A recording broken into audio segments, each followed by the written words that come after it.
Hello students, welcome back to Divine IAS Academy. आज हम लेके आए आपके लिए एक नई video on the topic representation of peoples act 1951। ये जो टॉपिक है ये हमारा जीएस पेपर 2 के लिए बहुत इंपॉर्टेंट टॉपिक है। बहुत सारे बच्चों को बहुत कंफ्यूजन होती है कि कैसे इस टॉपिक को हम पढ़ें, कैसे हम इसको अपने पॉलिटिकल सिस्टम के साथ कनेक्ट करें। तो ऐसे जितने भी डाउट्स हैं उन सब डाउट्स को हम क्लियर करेंगे आज इस वीडियो में। इसका हम बेसिक से स्टार्ट करेंगे कि क्या जरूरत पड़ी पार्लियामेंट को ये एक्ट पास करने की, और इसकी जो की प्रोविजंस हैं, कुछ फीचर्स हैं, उसको हम डिटेल में एनालिसिस करेंगे। आइए स्टार्ट करते हैं ये video. Before starting this topic, कुछ हम इसका अगर बैकग्राउंड देखें कि ये एक्ट क्यों लाया गया। इंडिया जो है, India is a democracy. India का जो पॉलिटिकल सिस्टम है वो क्या है? डेमोक्रेसी। अब डेमोक्रेसी को इंश्योर कैसे करें हम? डेमोक्रेसी को इंश्योर करने के लिए there is a provision of elections. तो क्या इलेक्शन से डेमोक्रेसी जो है वो फुलफिल हो जाएगी, सेटिस्फाई हो जाएगी? यस, हो जाएगी। But elections should be free, fair and timely. Elections free होने चाहिए, फेयर होने चाहिए और टाइमली होने चाहिए। इन इलेक्शंस को फ्री, फेयर, टाइमली करवाने के लिए कॉन्स्टिट्यूशन ने ये रिस्पॉन्सिबिलिटी किसको दी? ये रिस्पॉन्सिबिलिटी दी to election commission of India को। Our constitution in part 15 from article 324 says that there shall be election commission of India. For election commission of India का क्या रोल रहेगा? Superintendence, direction and control of the elections in territory of India. तो democracy को हम कैसे practice करवाएंगे? Through superintendence, direction and control of election commission of India. Right. Election commission of India की ये जो रिस्पॉन्सिबिलिटीज हैं, इन रिस्पॉन्सिबिलिटीज को एग्जीक्यूट करने के लिए पार्लियामेंट को एक लॉ लाना पड़ा, which is representation of peoples act 1951। बच्चे देखो, यूपीएससी में जो मार्क्स हैं वो फैक्ट्स के नहीं मिलते। यूपीएससी में मार्क्स मिलते हैं एनालिसिस के, कनेक्शंस के। आप कितनी अच्छी तरह रिलेट कर सकते हो चीजों को, तो इन्हीं चीजों को हमें अंडरस्टैंड करना है। Right, so this is a statutory law enacted by the parliament to define these terms, superintendence, direction and control. अब ये एक अम्ब्रेला टर्म है, बहुत बड़ा टर्म है, हमें नहीं पता इसके अंदर क्या क्या चीजें आती हैं। तो उन्हीं सारी चीजों को डिफाइन किया गया है इन दिस एक्ट। इसमें इलेक्शन कमीशन ऑफ इंडिया का जो रोल है उसको डिटेल में प्रोविजन बाय प्रोविजन जो है उसको एक्सप्लेन किया गया है। Let's move forward and let's discuss about the representation of peoples Act 1951. The electoral system in India is governed by Article 324 to 329 of Part 15 of the Constitution, and this deals with the electoral system and election commission as well. The parliament has power to adopt laws concerning elections to the parliament and state legislature. तो parliament के पास ये power है कि electoral system में कोई भी नई changes introduce करनी है या एनी अमेंडमेंट्स करनी है, सो वो parliament can enact laws on that according to the constitution या कॉन्स्टिट्यूशन के provisions. Article 324 defines that there shall be the election commission of India, which will conduct free and fair elections and also timely elections. ये timely बहुत जरूरी है। अब ऐसे नहीं है कि एक बार आपने इलेक्शंस करवा दी फिर 50 साल इलेक्शंस नहीं हुई, तो उसमें भी डेमोक्रेसी सेटिस्फाई नहीं हो रही है, तो फिर डिक्टेटरशिप हो गई, डेमोक्रेसी नहीं हुई। राइट। इन दिस कंटेक्स्ट अब ये दो एक्ट्स हैं, representation of peoples act 1950 and 1951, लेकिन इस वीडियो में हम 1951 के ऊपर ज्यादा फोकस करेंगे, बिकॉज 1951 में जो प्रोविजंस हैं those are mostly executed, mostly implemented in today's world. Right, we'll start now. The features of representation of peoples act 1951, it is act of parliament that governs, क्या गवर्न करता है ये? Elections के process to the houses of parliament, Lok Sabha and Rajya Sabha, both the house of parliament and houses of state legislature, both the houses, legislative assemblies and legislative councils as well as the qualifications and disqualification, जो members हैं उनकी क्या qualifications होंगी और किन grounds के ऊपर उनको डिस्क्वालीफाई किया जाएगा बोथ हाउसेस के मेंबर्स को, और इनका जितने भी डाउट्स हैं, जितने भी डिस्प्यूट्स हैं, जितने भी कंसर्न्स हैं, उन सबको कैसे एड्रेस किया जाएगा, all those provisions are mentioned in this act.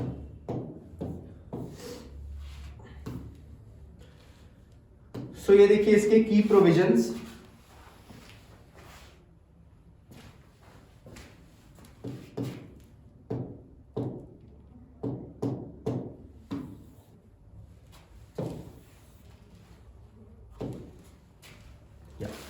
So ये देखिए इसके की प्रोविजंस.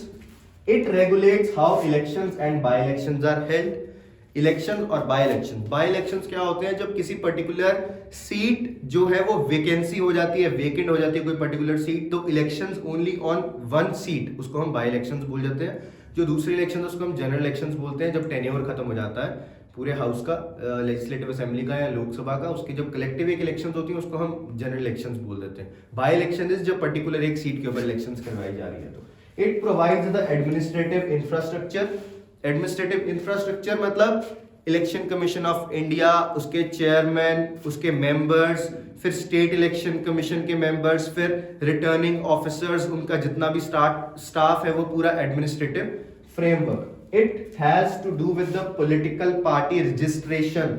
हमने लास्ट वीडियो में डिस्कस किया था आम आदमी पार्टी जो है उसको नेशनल पार्टी का स्टेटस मिला है, और उसकी जो क्राइटेरियाज हैं सारे नेशनल पार्टी के, स्टेट पार्टी के, एक रिकॉग्नाइज्ड पार्टी होना by election commission of India, उसके जो भी रजिस्ट्रेशन प्रोसेस है या जो भी क्राइटेरियाज हैं उन सबको इसमें मेंशन किया गया. It Lay's out the requirements and disqualification of houses of membership. House की जो मेंबरशिप है उसके रिक्वायरमेंट्स और उसके क्या क्या डिस्क्वालिफिकेशन के प्रोविजंस होंगे, जैसे हमने पहले डिस्कस किया. And it includes the laws to combat corruption and other crimes. अब इसको हम आगे डिटेल में डिस्कस करेंगे कि क्या करप्शन के ग्राउंड्स होते हैं, क्या क्या ऐसे एक्ट्स हैं बाय द लेजिस्लेटर्स जिसकी वजह से ये करप्शन के चार्जेस उनके ऊपर लगाए जाते हैं. That is specified in this act. So we will start one by one. हम प्रोविजंस देखते हैं इसके. फर्स्ट एक क्वालिफिकेशन ऑफ कॉन्टेस्टिंग इलेक्शंस. तो क्वालिफिकेशन ये नॉर्मली हम पढ़ते हैं. A person must be a member of the constituencies electorate. Constituency क्या होती है? Constituency is a geographical area जो कि there are different constituencies for Lok Sabha, there are different constituencies for legislative assembly. ये एक ज्योग्राफिकल एरिया है और ये डिलिमिनेशन कमीशन एक बनाई जाती है जो ये डिफाइन करती है on the basis of population, ये जो लैंड बाउंड्री एक पर्टिकुलर कॉन्स्टिट्यूएंसी की, और उसको एक पर्टिकुलर सीट दे दी जाती है जहां से कुछ कैंडिडेट्स कॉन्टेस्ट करते हैं इलेक्शन, और वहां से एक कैंडिडेट जो है वो चुन के आता है. राइट. तो जो भी पर्सन उस कॉन्स्टिट्यूएंसी का मेंबर होगा, ये एक क्वालिफिकेशन है कॉन्टेस्ट करने की election, that you have to be the member of a constituency. तभी आप इलेक्शन के लिए कॉन्टेस्ट करने के लिए एलिजिबल हो. If a person wants to contest for the seat of reserve for them, for example कोई अब सीट्स में रिजर्वेशन होती है. एक पर्टिकुलर सीट को शेड्यूल कास्ट की सीट डिक्लेयर कर दिया गया, शेड्यूल ट्राइब की सीट डिक्लेयर कर दिया गया. So if you want to contest elections from that seat, then you have to be from that particular community, from that particular scheduled cast और scheduled tribe, तभी आप कॉन्टेस्ट कर सकते हो election. He she must be the member of scheduled caste or scheduled tribe in any state या in any union territories. So अगर आपको in short again अगर आपको SC या ST सीट से कॉन्टेस्ट करने election, then you have to be the part of SC or ST community. Right, this was about the qualification what is mentioned in this act. Next is minimum age qualification. So parliament and state legislature के लिए 25 years है, whereas panchayat and municipal elections के लिए 21 years है minimum age. So if you are 21 you can contest elections at local level, or if you are 25 you can contest election for parliament and state legislature. Next, right to vote. अब right to vote जो है ये एक हमारा legal right है, and article 326 of the constitution defines universal adult franchise, that is the age which is 18. So every citizen of India who is above the age of 18 has the right to vote in any election. right? So apart from article 326, section 62 of the Representation of People's Act guarantees that everyone on the electoral roll in the constituency is eligible to vote, and this electoral roll, this is issued by Election Commission of India. Electoral roll में आपका नाम तब register करवाया जाता है when you have proofs that you have been living for particular time in this constituency, और आप एक ही जगह से वोट डाल सकते हो using your electoral roll, basically your election card. In any given election, a person can only vote in one constituency and only once. जैसे मैंने आपको बताया, एक ही बार एक पर्सन वोट कर सकता है और सिर्फ एक ही कॉन्स्टिट्यूएंसी से वोट कर सकता है. And a person who is incarcerated, whether on the term of imprisonment or transportation, is not entitled to vote. Nevertheless, he is eligible to vote in his preventive detention. So if a person is under the term of imprisonment, if he is in jail, you can say, तो वो vote cast नहीं कर सकता. लेकिन if he is under preventive detention, so there are two kinds of detention. One is preventive, one is punitive. Punitive detention है when you have committed the crime, so you are in jail, आपको punishment मिली है, that is punitive detention. Preventive is that there is a situation जहां पे आप कोई crime commit कर सकते हो, उस रीजन की वजह से आपको एक प्रिवेंटिव डिटेंशन में डाला गया है कि वो क्राइम को प्रिवेंशन के लिए, क्राइम की प्रिवेंशन के लिए. सो उस केस में you can vote, but not in the case of punitive detention. Right? Election Commission of India has stated in 2014 that people in preventive custody but not under trials or convicts have the right to vote. So जो preventive detention में है, लेकिन अगर they are under trials or they are convicts, so they cannot vote. अगर उनके ऊपर trial चल रहा है, उनके ऊपर एक मुकदमा चल रहा है, या फिर they are convicts, they are found guilty, so they cannot vote if they are under preventive custody. So the act on the other hand allows persons serving terms of less than 2 years to run for office while in prison.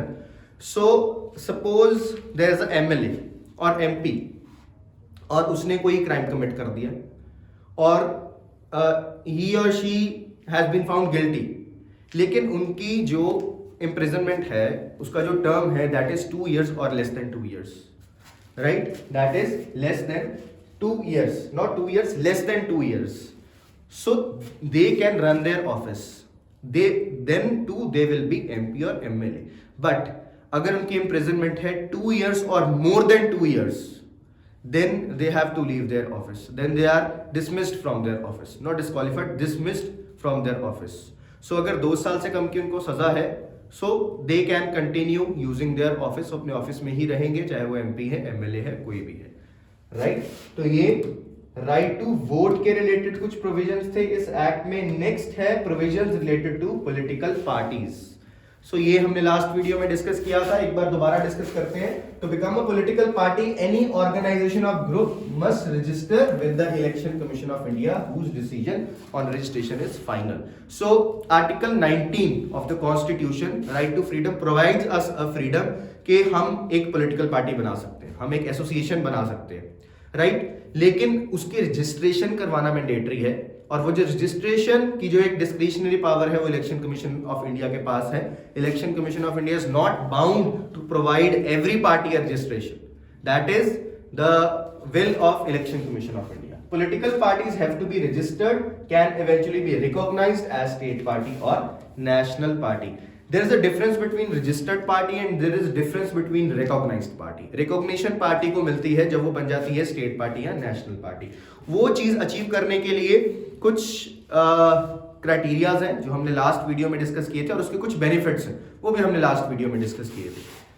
Any change in the registered political party's name or address must be reported to Election Commission of India. अगर आप एक registered party हो, चाहे वो state party हो, चाहे वो national party हो, आप एक रिकॉग्नाइज्ड पार्टी हो, रजिस्टर्ड पार्टी हो, अगर आपने किसी भी चीज में चेंजेस करने हैं, अपने सपोज आपने सिंबल चेंज करना है या अपनी पार्टी का नाम चेंज करना है, अपने पार्टी ऑफिस चेंज करना है, अपने हेड ऑफिस चेंज करना है, then you have to address, you have to specify, you have to tell this information to Election Commission of India. You have to pass on this information to Election Commission of India. And Election Commission of India is unable to de-recognize political party. This is very important statement. Election Commission, if Election Commission has once given a recognition to any political party, so there is no procedure of उसको de-recognize करना, उसको de-recognize दोबारा नहीं किया जा सकता अगर उसने recognition अचीव कर ली है। ये एक बहुत लॉजिकल सी चीज है। अब recognition के लिए जो क्राइटेरिया एक बार एक पार्टी ने अचीव कर ली, उसने 6% of the vote share achieve कर लिया, या मिनिमम उसने 4 सीट्स इन 4 स्टेट्स अचीव कर ली, तो वो तो अचीव कर ली ना उसने, वो चीज दोबारा वापस थोड़ी हो सकती है, रिवाइंड नहीं हो सकती, तो इसलिए उसको डी रिकॉग्नाइज नहीं किया जा सकता, वो रिकॉग्नाइज पार्टी ही रहेगी फॉरएवर, उसी कोई टाइम लिमिट नहीं है। नेक्स्ट है declaration of assets and liabilities. This is very important. अब जब भी कोई पर्सन अपनी नॉमिनेशन फाइल करने जाता है बिफोर द इलेक्शंस, जब चाहे वो लोकल लेवल की इलेक्शंस है, लेजिस्लेचर की इलेक्शन है या पार्लियामेंट की इलेक्शन है, उसको प्रोड्यूस करना होता है एफिडेविट। और ये एफिडेविट में क्या मेंशन होता है? अबाउट दो चीजें, एक है अबाउट क्रिमिनल केसेस, उसके अगेंस्ट अगर कोई भी क्रिमिनल केस है, and property details, what all are the properties with that person, वो सारी चीजें उसको मेंशन करनी होती हैं, राइट। सो ये इसको डिक्लेयर करना होता है। This is very important to know, to collect the data, कि जो लोग कॉन्टेस्ट कर रहे हैं इलेक्शन, लोगों को भी उनके बारे में पता लगे, and this all data is made public. Again government की वेबसाइट्स हैं, उसमें इसको पब्लिक किया जाता है। आप अपने भी लोकल लेवल पे जो भी आपके लेजिस्लेटर्स हैं या पार्लियामेंटेरियंस हैं, आप उनके क्या एसेट्स हैं, उनके ऊपर क्या क्रिमिनल केसेस हैं, क्या चार्जेस हैं, आप उस चीज को देख सकते हो, ऑनलाइन आपको मिल जाएगा। So individuals running for the office must produce an affidavit determining their criminal history, financial assets and liabilities and educational qualifications as well. Assets and liabilities, asset क्या है? एसेट वो चीज है जो हमें कल को पैसे लाके देगा, ठीक है, एंड लायबिलिटीज जो हमसे कल को पैसे लेके जाएगा। तो ये जो भी एसेट्स हैं हमारे पास, एसेट्स हैं सपोज हमारे पास प्रॉपर्टीज हैं, लायबिलिटीज हमने कुछ लोन्स लिए हुए हैं, this is the difference between asset and liability. तो ये सब कुछ हमें प्रोड्यूस करना होता है पहले ही। And MPs must file a statements of assets and liabilities with the speaker of Lok Sabha and chairman of Rajya Sabha after being elected. So once the MPs are elected, उसके बाद भी उनकी जितनी भी assets and liabilities हैं, उसकी एक file बना के एक स्टेटमेंट जो है लोकसभा के केस में स्पीकर को देनी होती है और राज्यसभा के केस में चेयरमैन को देनी होती है। And MPs must make this disclosure within 90 days of taking the seats in parliament. So within around 3 months आपको ये सारी जो इंफॉर्मेशन है, you have to give this information to the speaker और चेयरमैन रिस्पेक्टिवली। नेक्स्ट है corrupt practices. अब during the elections बहुत सारी चीजें होती हैं, बहुत सारी चीजें हम देखते हैं। जो फ्री एंड फेयर इलेक्शंस हैं उसको हिंडर करने के लिए बहुत सारे इल प्रैक्टिसेस की जाती हैं, उसको डिफाइन किया गया है इस एक्ट में करप्ट प्रैक्टिसेस। नाउ करप्शन जो है ये हर ऑफिस में एक गलत चीज है, चाहे वो गवर्नमेंट ऑफिस है या नॉन गवर्नमेंट ऑफिस है। सो ब्राइबरी, एक तो है ब्राइबरी के बारे में मेंशन किया गया। ब्राइबरी क्या है? ब्राइबरी कोई भी गिफ्ट है, कोई भी ऑफर है, कोई भी प्रॉमिस है, कोई भी ग्रेटिफिकेशन है given to someone as a motivator और इंसेंटिव। हम किसी भी चीज को, हम कोई भी रिश्वत देते हैं किसी भी मीन्स के थ्रू, उसका रिजल्ट चाहे कोई भी हो, चाहे कोई इन्फ्लुएंस हो, चाहे कोई मोटिवेशन हो, एनीथिंग, दिस इज ब्राइबरी। आप चाहे उसको मनी के टर्म्स में दे रहे हो, चाहे आप उसको किसी और मटेरियलिस्टिक चीज के केस में दे रहे हो, चाहे आपको इसको प्रॉमिस दे रहे हो, कोई वर्बल आप प्रॉमिस कर रहे हो, तो ये सब कुछ इज अ ब्राइबरी। नेक्स्ट है unreasonable influence. Any direct or indirect interference or attempt to interfere with the free exercise of any electoral right on the part of candidate. आप जब भी कैंडिडेट के साथ डायरेक्ट और इनडायरेक्ट तरीके से कोई भी गलत इन्फ्लुएंस देने की कोशिश करते हो, उस अटेम्प्ट में इंटरफेयर करने की कोशिश करते हो, that is an unreasonable influence and that is also a corrupt practice. For example, booth capturing. Booth capturing एक बहुत फेमस टर्म है जिसमें क्या है, अभी तो चलो नहीं इतना होता है, लेकिन कई जगह पे हमें सुनने को मिलता है कि कुछ लोकल गुंडे आए, उन्होंने एक बूथ को कैप्चर किया और लोगों से अपने कैंडिडेट को वोट डलवा दिए, right. This is a corrupt practice. Next is any assertion of fact about the candidate's personal character or conduct that is inaccurate is published by the candidate, अगर कैंडिडेट ने अपने डिक्लेरेशन में कोई गलत information दी है रिलेटेड टू एजुकेशनल बैकग्राउंड और related to you can say जो भी उसके एसेट्स हैं, लायबिलिटीज हैं, या अपने क्रिमिनल हिस्ट्री के बारे में, अगर फाइनेंशियल हिस्ट्री के बारे में उसने कोई भी गलत इंफॉर्मेशन दी है, this is again a corrupt practice. And last is hiring और obtaining any of the vehicle to and fro of voting location by the candidate of any elector. अब सपोज मैं कैंडिडेट हूं, मैं इलेक्शन कॉन्टेस्ट कर रहा हूं, ठीक है, और मैंने अपनी गाड़ी किसी फैमिली को दे दी कि लो आप मेरी गाड़ी ले जाओ और आप प्लीज मेरे को वोट डाल दो, ठीक है. तो मैंने अपने जो पर्सनल एसेट्स थे उसको यूज किया, अपना जो मेरा पर्सनल व्हीकल था मैंने वो लोगों को दिया कि आप मेरा व्हीकल यूज करो, आप प्लीज वोट डाल दो.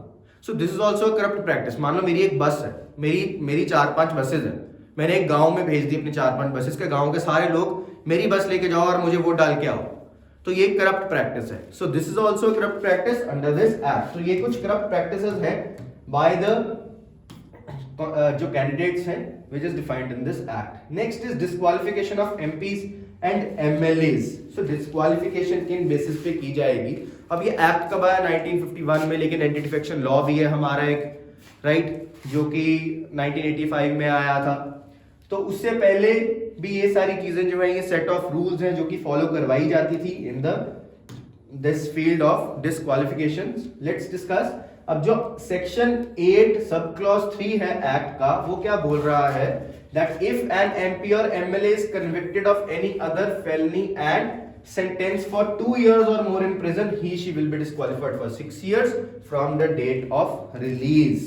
ये पहले भी डिस्कस किया हमने. कोई भी पर्सन अगर कन्विक्ट है with minimum 2 years or more imprisonment, he will be disqualified. अब डिस्क्वालिफिकेशन की जो डेट है वो किस दिन से सेट की जाएगी? जिस दिन वो रिलीज होगा. मान लो 2 साल की जेल हुई उसको, 2 साल के बाद वो रिलीज हुआ, उस डे से 6 साल तक वो डिस्क्वालिफाइड है, राइट. वो जो उसका इंप्रिजनमेंट का टाइम पीरियड है वो 6 इयर्स के अंदर काउंट नहीं होगा. 6 इयर्स का डे 1 कब शुरू होगा? जिस डे को वो रिलीज किया जाएगा.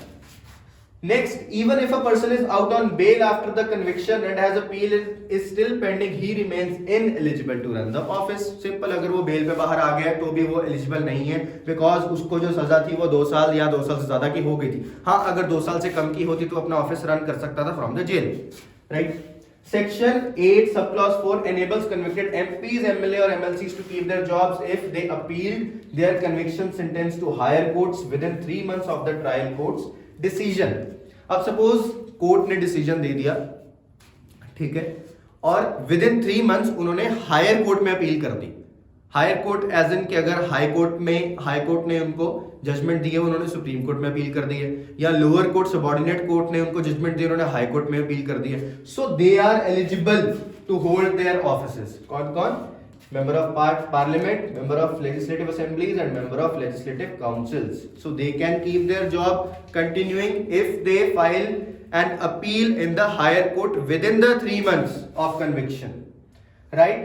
और अभी जुलाई 2013 में सुप्रीम कोर्ट ने क्या बोला कि सेक्शन 8 and सब क्लॉज 4 ये वाली चीज of the RPA 1951 to be ultra vires and held that the disqualification begins on the day of conviction.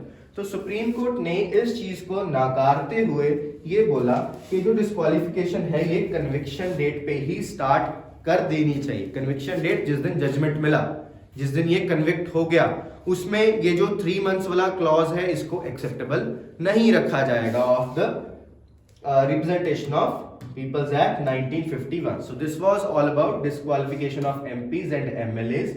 अब इसके बाद सेक्शन 126 जो है डिस्कस करते हैं of representation of peoples act. अभी आपने सुना होगा इलेक्शन से पहले कि कोड ऑफ कंडक्ट लग गया है. कोड ऑफ कंडक्ट लग गया है कि एज एन गवर्नमेंट की कोई भी वर्किंग नहीं होगी, राइट. और इलेक्शन से 2 दिन पहले कोई भी इलेक्शन के रिलेटेड कोई भी इलेक्टोरल एक्टिविटी बैन कर दी जाती, नहीं की जाती. आप देखो कोई भी ये जो कैंपेन्स हैं या रैलीज हैं, ये सारी चीजों पे बैन लग जाता है in public places. TV media में चलता है लेकिन पब्लिक प्लेसेस में इसको बैन किया जाता है. This is from the section 126 of representation of peoples act. So the display of any election topic on television और other comparable apparatus in the constituency is prohibited 48 hours before the polling ends or closes. So जब जो भी election का दिन है, जिस दिन election बंद कर दिया जाएगा, मतलब सपोज आज अगर इलेक्शन डे है तो शाम को 5 बजे पोलिंग बंद हो रही है, तो शाम को 5 बजे से 48 आवर्स पहले, मतलब आज 2 दिन पहले तक जो भी एक्टिविटी है इलेक्टोरल प्रोसेस से रिलेटेड किसी भी कॉन्स्टिट्यूएंसी में, उस कॉन्स्टिट्यूएंसी के इलेक्टर्स या जो भी लीडर्स जो है, जो भी इलेक्शन कॉन्टेस्ट कर रहे हैं, उनके बारे में जो भी इंफॉर्मेशन, उनका मैनिफेस्टो, उनके प्रॉमिसेस, जो भी चीजें डिस्प्ले की जाती हैं उसको बैन कर दिया जाएगा. So the print media, news websites and social media are exempted from section 126. Print media मतलब न्यूज़पेपर्स, मैगजीन्स एंड न्यूज की जो वेबसाइट्स हैं एंड सोशल मीडिया प्लेटफॉर्म्स जैसे कि Facebook, Twitter, Instagram, these are exempted from section 126. So section 126 जो है ये basically television के ऊपर प्रोहिबिशन लगाता है और the other comparable operators, television जैसे ही अगर कोई भी ऑपरेटर है जैसे कि रेडियो है उसके ऊपर इसको प्रोहिबिट कर दिया जाता है. And during the time frame stated section 126A bans the conduct of any exit poll and the distribution of its results. So 48 hours के बीच में आप कोई भी एग्जिट पोल क्या होता है, जो लोगों का ओपिनियन है, ओपिनियन के बेसिस पे एक पोल तैयार किया जाता है कि कौन सी गवर्नमेंट है या कौन से लीडर्स हैं जिनके एक वेव है कि हाँ they can be the majority party और they will form the ruling government in particular state और पार्लियामेंट, लोकसभा कहीं पे भी. तो इसके ऊपर भी बैन लगा दिया जाता है इसी टाइम फ्रेम में. राइट, नेक्स्ट है काउंटिंग ऑफ वोट्स. अब काउंटिंग ऑफ वोट्स में बहुत इंपॉर्टेंट एक ऑफिसर है जिसको हम बोलते हैं रिटर्निंग ऑफिसर. रिटर्निंग ऑफिसर, ये पोस्ट याद रखना, इसके अंडर, इसके सुपरविजन के अंडर सारी की सारी काउंटिंग की जाती है. So the votes are tallied by under the supervision of returning officer. और इसी के नीचे कुछ स्टाफ है, the contesting candidate, his election agent, his counting agents at every election when the poll is taken. तो ये पूरा रिटर्निंग ऑफिसर है, उसका स्टाफ है, इनके सुपरविजन के अंदर जो टैलिंग है एंड काउंटिंग जो है वोट्स की जाती है. अब रिटर्निंग ऑफिसर, इसकी ये रिस्पॉन्सिबिलिटी है कि अगर कोई भी बैलेट पेपर है, अगर वो डिस्ट्रॉय हो गया या कोई भी बैलेट पेपर जो है जो डैमेज हो गया, टेम्पर्ड है, ये इंफॉर्मेशन पास ऑन करना टू किसको, इलेक्शन कमीशन को. So returning officer shall notify the election commission of India if any ballot papers are destroyed, lost, damaged, tampered with during the counting process. Counting process के दौरान अगर कोई भी ballot paper है वो damage हो गया है, गुम हो गया है, टेम्पर्ड है, मतलब उस पर कुछ गलत करने की कोशिश की गई है, उसके साथ छेड़खानी करने की कोशिश की गई है, सो इसको ये नोटिफाई करना होता है टू इसको इलेक्शन कमीशन ऑफ इंडिया को. राइट, नेक्स्ट आगे चलते हैं. अब क्या है कि ये तो 1951 का एक्ट है, लेकिन अब तो ईवीएम आ चुका है. ठीक है, तो अब ये जो प्रोविजंस है इतने ज्यादा एक्टिव नहीं है, इन प्रैक्टिस नहीं है, क्योंकि अब बैलेट पेपर नहीं यूज किया जाता है. सो इसी के साथ रिलेटेड वीवीपैट सिस्टम जो है ये 2013 में इंट्रोड्यूस किया गया था. वीवीपैट क्या है? This is voter verifiable paper audit trial. So जिन लोगों ने वोटिंग डाली है, जिन लोगों ने वोट डाला है, उन्होंने देखा होगा कि जब हम ईवीएम पे वोट डालने जाते हैं तो उसके साथ एक मशीन पड़ी होती है, वीवीपैट मशीन बोलते हैं हम इसको. उसमें क्या है, जिसको भी आपने वोट डाला है एक स्लिप निकलती है और आपका वोट वहां पे शो होता है, just to clarify the voter कि हाँ आपने जिसको वोट डाला है उसी को वोट डाल पड़ा है. क्योंकि ये बहुत सारा इशू है, ये बहुत सारा इशू बनाया जाता है बाय द लूजिंग पार्टीज और by the winning parties as well, कि जो ईवीएम है उस पर टेम्परिंग की जाती है. क्योंकि है तो क्या, एक मशीन है, मशीन में एक आईसी इधर से उधर लगाना है, सिर्फ एक सर्किट चेंज करना है और आप जिसको भी वोट डालो एक ही को वोट जाएगा. तो just to clarify that thing एक पेपर निकलेगा and that is self destructive, वो खुद ही डिस्ट्रॉय हो जाता है, जस्ट टू मेक श्योर कि हाँ आपने जिसके आपने बटन प्रेस किया उसी को ही वोट डाला है. So voter verifiable paper audit trial is a separate machine connected to the EVM that allows voters to double check that their ballots were cast correctly. Right, so in the People's Union of Civil Liberties, Union of India 2013 case, Supreme Court allowed the ECI for the requirement of free and fair elections. So this is also a part of free and fair elections. ये आपका एक fair double check करके दे रहा है कि आपने जिसको भी वोट डाला है उसी को ही वोट गया है. Next is right to information. RTI act के under candidates must disclose whether they are currently charged with a crime punishable by the sentence of 2 years or more in the prison or have been convicted of a crime. So ये हम पहले discuss कर चुके हैं। So under right to information act जो candidates हैं उनको ये डिस्क्लोज करना होता है कि कहीं उनके ऊपर जो क्रिमिनल केस है वो कहीं 2 साल से कम या 2 साल से ज्यादा तो नहीं है, एंड अकॉर्डिंगली जो प्रोसीजर है वो इलेक्शन कमीशन उसको फॉलो करता है। So these were some important provisions of representation of peoples act. So I hope ये जितने भी प्रोविजंस हैं आपको समझ आए और आपको ये चीज समझ आई कि क्या जरूरत थी इस एक्ट को लाने की, और इसको हम डेमोक्रेसी और electoral process, election commission of India से कैसे कनेक्ट कर सकते हैं, right. So thank you so much for watching this video. We'll get back soon and we'll bring more interesting topics जिसमें बच्चों को बहुत डाउट रहता है, right. Till then thank you so much.